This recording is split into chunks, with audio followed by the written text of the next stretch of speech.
শুক্রাচার্য সমস্ত ঘটনা শুনে মনটা খারাপ হয়ে গেল।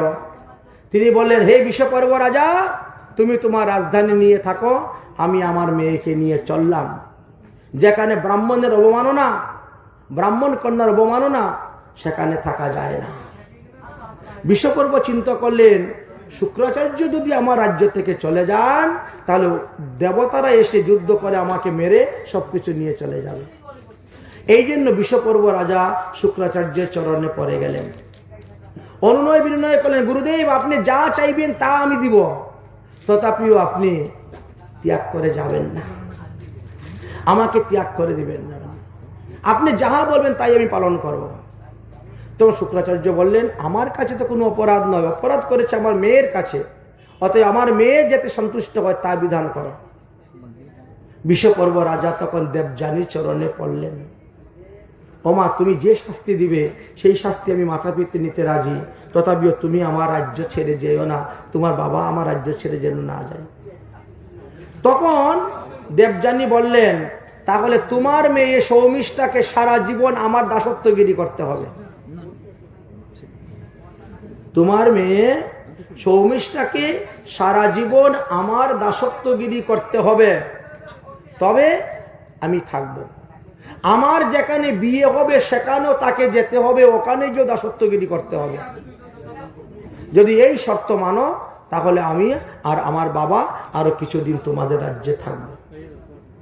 সৌমিষ্ঠা এবং বিষপর্ব রাজা এই প্রস্তাবে রাজি হয়ে গেলেন। এদিকে শুক্রাচার্য খবর পাঠাইলেন যজাতির কাছে। যজাতি তার পাত্রমিত্র আদি সবাইকে নিয়ে এসে উপস্থিত হলেন। বিয়ের কথা আলোচনা হলো। বিয়ের কথা যখন আলোচনা হলো তখন শুক্রাচার্য একটা পণ ধরলেন। শুক্রাচার্য বললেন, দেখো তোমাদের রাজাদের বহু স্ত্রী থাকে, এক একজন রাজাদের 200-300 করে রানী স্ত্রী থাকে। তবে দেবযানীকে বিয়ে করার পর আর কোন নারীকে তুমি স্ত্রীর মর্যাদা দিতে পারবে না, এটা কথা দাও। 1 নম্বর। 2 নম্বর, রাজবাড়িতে যত দাসী আছে সব দাসীগুলার রাজারা ভোগ করে, তুমি কিন্তু কোন দাসীকে স্ত্রীর মর্যাদা দিয়ে স্ত্রীর আসনে স্ত্রীর বিছানায় শোয়াইতে পারবে না।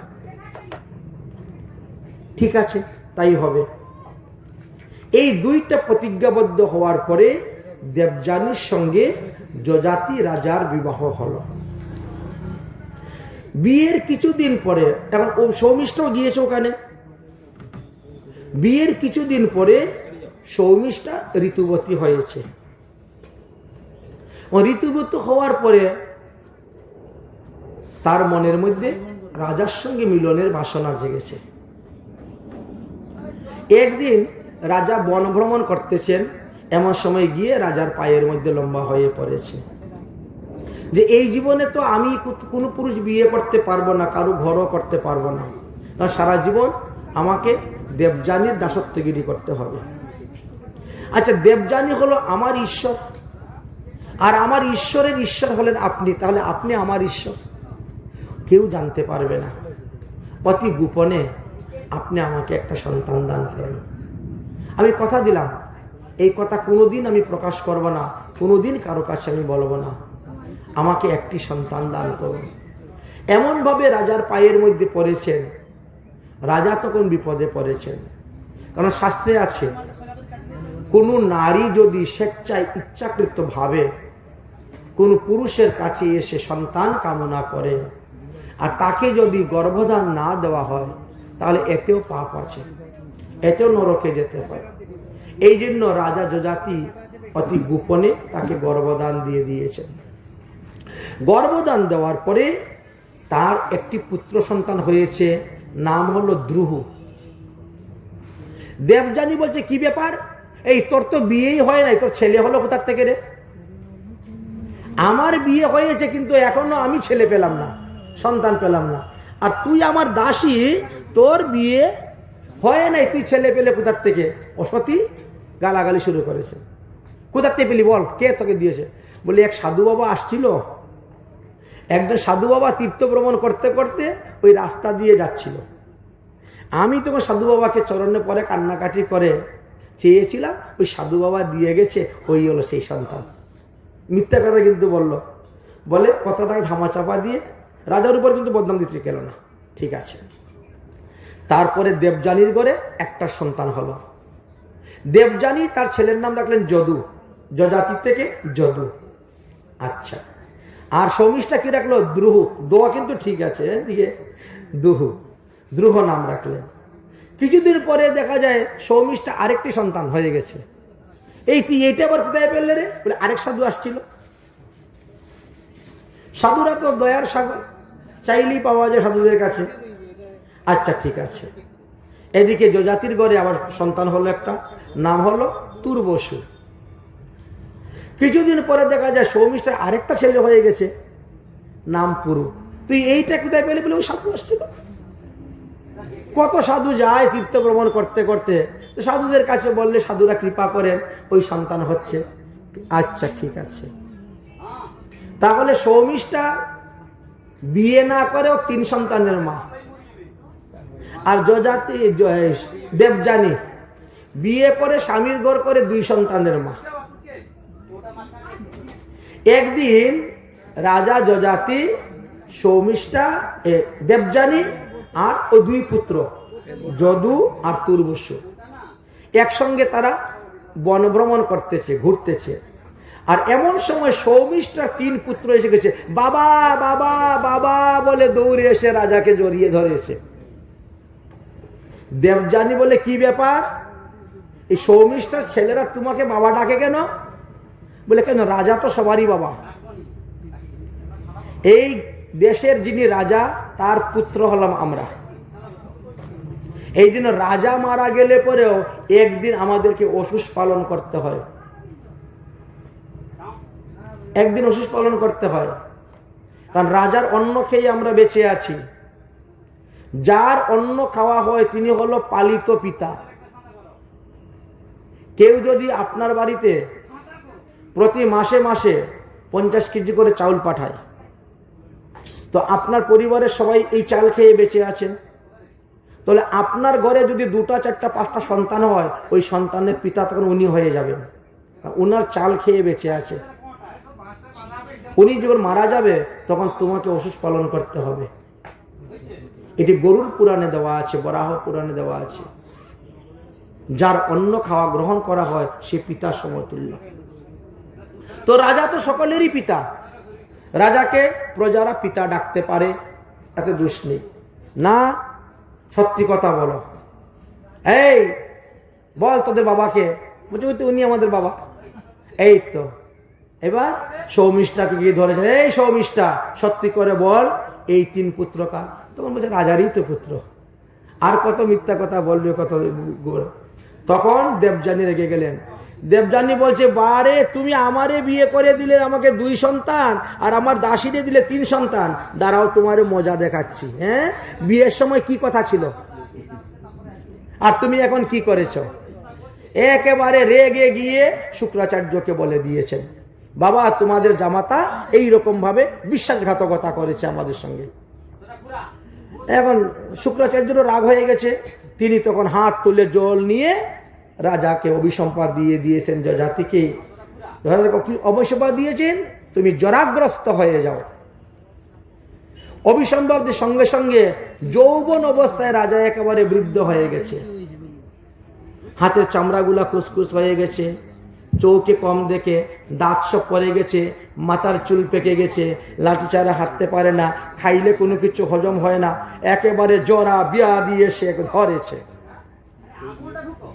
এমন অবস্থা যে এখন তিনি মারা যায় অবস্থা হয়ে গেছে। দেবযানী তখন বাবাকে গিয়ে বলছে, বাবা তুমি এমন অভিসম্পাদ দিলে, এখন তো আমার স্বামী মরে যাবে। দেবযানী বলছে, বাবা তুমি আমার স্বামীকে এমন অভিসম্পাদ দিলে, এখন তো স্বামী আমার মরে যাবে, আর স্বামী মরে গেলে আমি বিধবা হয়ে যাব, তাহলে আমার বেঁচে থাকার আর কি লাভ হলো? অতএব তুমি আমার স্বামীকে রূপ থেকে মুক্ত করো। তখন শুক্রাচার্য বলছেন যে একটা উপায় আছে। দেখো, যজাতির তো 5 পুত্র, এই 5 পুত্রের মধ্যে যদি কোনো পুত্র যজাতির জরা ব্যাধিটা নিয়ে নেয় আর তার যৌবন দান করে দেয়, তাহলে কিন্তু যজাতি আগের মতনই চলাফেরা করতে পারবে, সবকিছু যৌবন পেয়ে যুবক হয়ে যাবে। এই একটি ব্যবস্থা আছে। তখন যজাতি দেবযানীর জ্যৈষ্ঠ পুত্র যদুর কাছে গেলেন। যদু, তোমার যৌবন আমাকে দান করো আর আমার জরা ব্যাধি তুমি গ্রহণ করে বসে থাকো। ভবিষ্যতে আমি তোমাকে রাজা বানাবো, রাজগদ্দিতে বসাবো। যদু মনে মনে চিন্তা করলো, আমার বাবা তো বড় কামুক, তার কাম বাসনা তৃপ্তির জন্য আমার কাছ থেকে যৌবন নিবে, আর 1000 বছর পরে যখন সেটা আমার ফিরিয়ে দিবে তখন তো আমি বৃদ্ধ হয়ে যাব। তো বৃদ্ধ বয়সে কি হরিভজন করা যায়? যৌবনে যদি কেউ হরিভজন না করে, বৃদ্ধকালে গিয়ে হরিভজন হয় না। অতএব আমি আমার পিতার কথা শুনবো না, আমি জগৎ পিতা ভগবান শ্রীকৃষ্ণের কথা শুনবো, আমি আমার যৌবনেই হরিভজন করব। এই জন্য তিনি পিতার আদেশ অমান্য করলেন।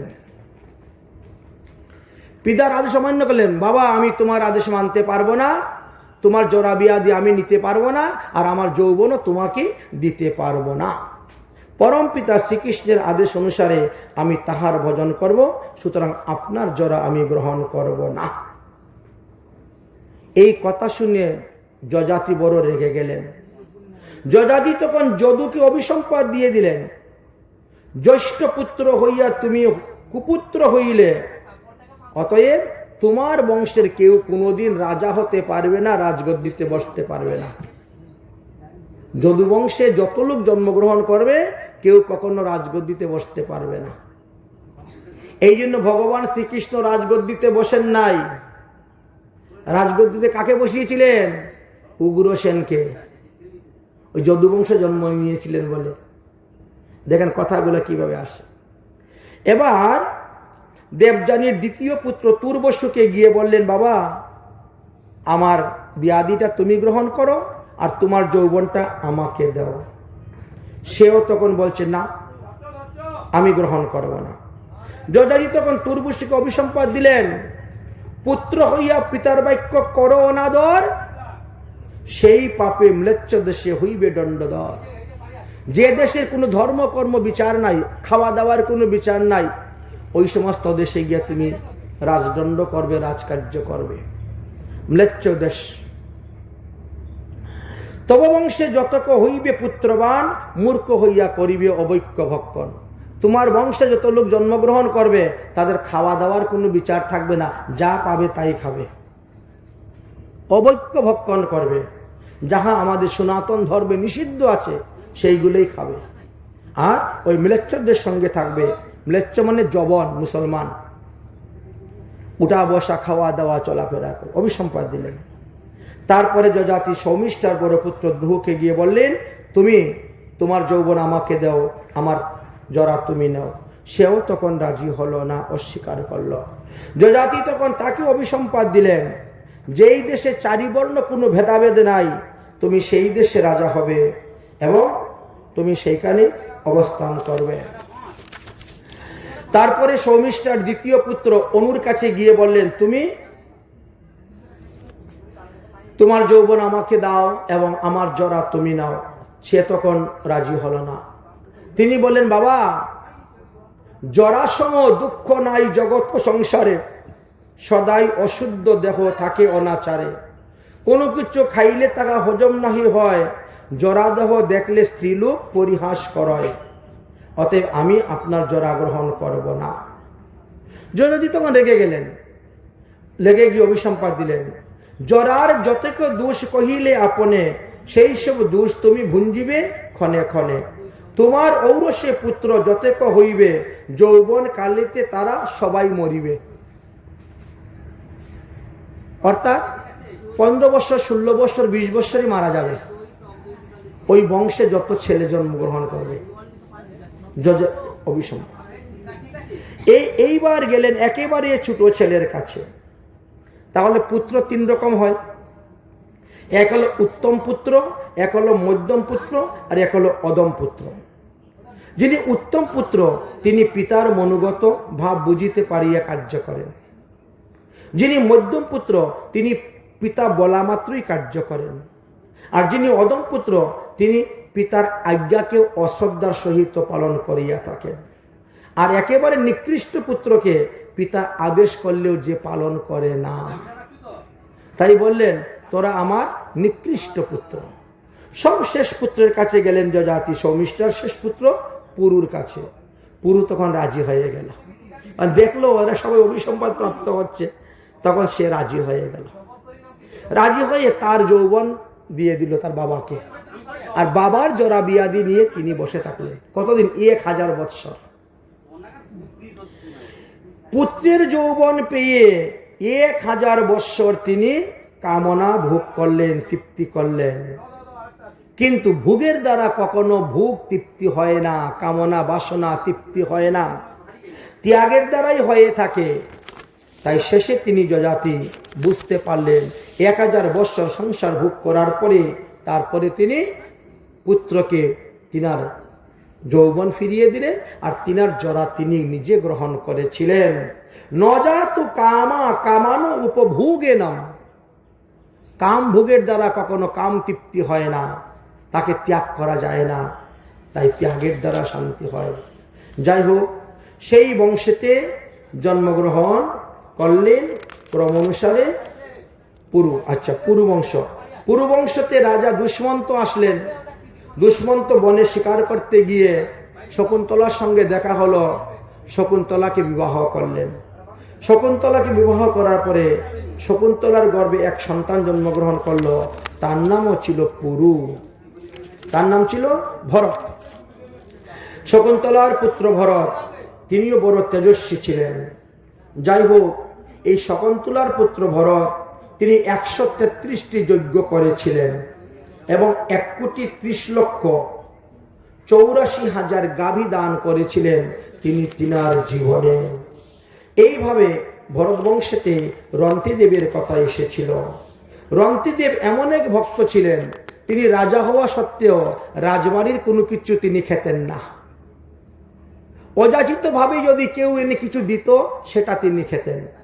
এইভাবে 12 বৎসর গত হয়ে গেছে। যে কোনো একই নিয়মে যদি কেউ 12 বৎসর ভোজন করতে পারে তাহলে সেই ভোজন থেকে তার সিদ্ধি লাভ হয়ে যাবে।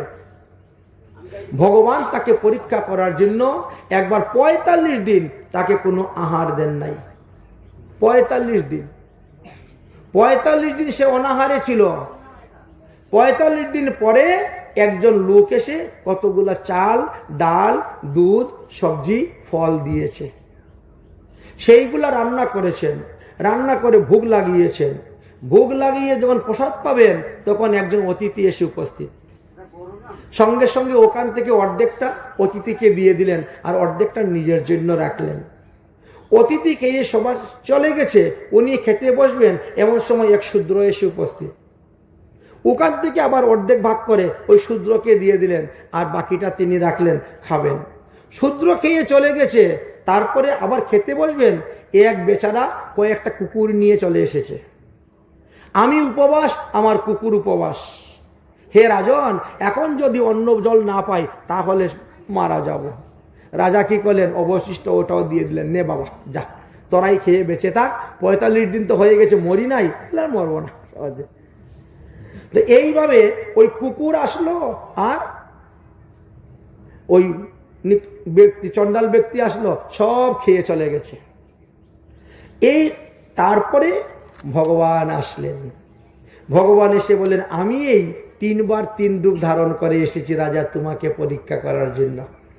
আমি ব্রাহ্মণ রূপে এসে তোমার প্রসাদ খেয়ে গেছি, আর আমি এই শূদ্র রূপে এসে তোমার প্রসাদ খেয়েছি, আর আমি কুকুর পালকে নিয়ে এসে খেয়ে দেখলাম তোমার নিষ্ঠা, তোমার ভক্তি। তাই সেইখানে সিদ্ধি লাভ করেছিলেন তিনি। যাই হোক, অতঃপর পঞ্চপাণ্ডবের কথা আলোচনা করলেন, জরাসন্ধুর বংশের কথা আলোচনা করলেন, ধৃতরাষ্ট্রের কথা আলোচনা করলেন। তারপরে আসলেন আমাদের যদুবংশের কথা থেকে বিষ্ণু বংশ। ভগবান যদুবংশের অন্তর্গত বিষ্ণু বংশতে জন্মগ্রহণ করেছিলেন। বিষ্ণু বংশের কথা যখন এসে উপস্থিত হলো। তখন বললেন বসুদেব। বসুদেবের আরেকটি নাম ছিল আনকধুন্দবী।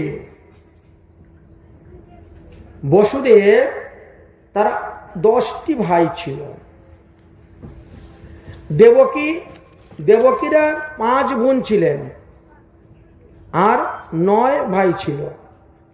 কংসসারী, কঙ্ক, সুবঙ্গ, রাষ্ট্রপালত, এইভাবে অনেক নাম সব দেওয়া আছে। দেবকীর বাবা নাম ছিল দেবমীর। তো তিনি যখন দেবমীরের সুরসেন পত্নী নামে ছিল মারিসা। মারিসার গর্ভে 10টি পুত্র জন্মগ্রহণ করেছিল। অর্থাৎ বসুদেবেরা 10 ভাই ছিলেন। বসুদেবেরা 10 ভাই ছিলেন। তার মধ্যে বসুদেব 18টা বিয়ে করেছিলেন। বসুদেবের সর্বপ্রথম স্ত্রীর নাম ছিল রোহিণী, আর সব শেষ স্ত্রীর নাম হলো দেবকী। মধ্যে আরো 16 জন স্ত্রী ছিল এবং 16 জন স্ত্রীর নাম দিয়েছেন। হরিবংশ পুরাণে দেওয়া আছে কোন কোন স্ত্রীর গর্ভে কতগুলি সন্তান জন্মগ্রহণ করেছিল, এই বিষয়ে আলোচনা করা আছে। তো বসুদেবের সঙ্গে দেবকীর বিবাহটা কংস স্থাপন করেছিলেন। ভোজরাজ কংস তিনি ব্যবস্থা করেছিলেন, স্থাপন করেছিলেন। উগ্রসেন আর উগ্রসেনের বড় ভাই ছিলেন। কংস চালাকি করে তার জেঠামশাইকে মেরে দিয়েছিলেন, কারণ তারপরে আমার বাবা যদি রাজা হন তাহলে পরে আমি রাজা হতে পারব, এই জন্য। যাই হোক, সুখদেব গোস্বামী পাদ বললেন, হে মহারাজ পরীক্ষিত, এইভাবে চন্দ্রবংশের কথা আলোচনা করতে করতে আমি 9ম স্কন্ধ সমাপ্ত করতে বসেছি। এই পর্যন্ত শ্রীমদ্ ভাগবত মহাপুরাণের 9ম স্কন্ধ শেষ হয়ে গেছে। আজ 4 দিন গত হয়ে গেছে, 5ম দিবসে আমরা পড়ে গেছি। এই 4 দিনের মধ্যে পরীক্ষিত মহারাজ 1 গ্লাস জলও পান করেন নাই, 1 মুষ্টি অন্ন গ্রহণও করেন নাই। এই জন্য সুখদেব গোস্বামী পাদ বললেন, পরীক্ষিত, এবার তুমি উঠে যাও, একটু খাওয়া দাওয়া করে আসো, তারপরে আমি 10ম স্কন্ধের কথা আলোচনা করব। পরীক্ষিত বললেন, গুরুদেব, হরি কথামৃত যতক্ষণ ধরে আমি পান করতেছি ততক্ষণ পর্যন্ত কোনো ক্ষুধা বা পিপাসা আমার লাগতেছে না। অতএব আপনি কথা বন্ধ করবেন না, আপনি কথা চালিয়ে যান। কথা বন্ধ করলে ক্ষুধা পিপাসা আমাকে ধরবে এবং আমাকে মেরে ফেলে দিবে। অতএব আপনি কথা বন্ধ করবেন না, আপনি আপনার কথা চালিয়ে যান। তাহলে চন্দ্রবংশে ভগবান অবতীর্ণ হয়েছিলেন। ভগবানের বংশ পরম্পরা আমরা আলোচনা করব। গতকালকে যেভাবে সূর্যবংশের কথা আলোচনা করেছিলাম, ঠিক তেমনিভাবে আমরা চন্দ্রবংশের কথাও আলোচনা করব। তার আগে আমরা একটু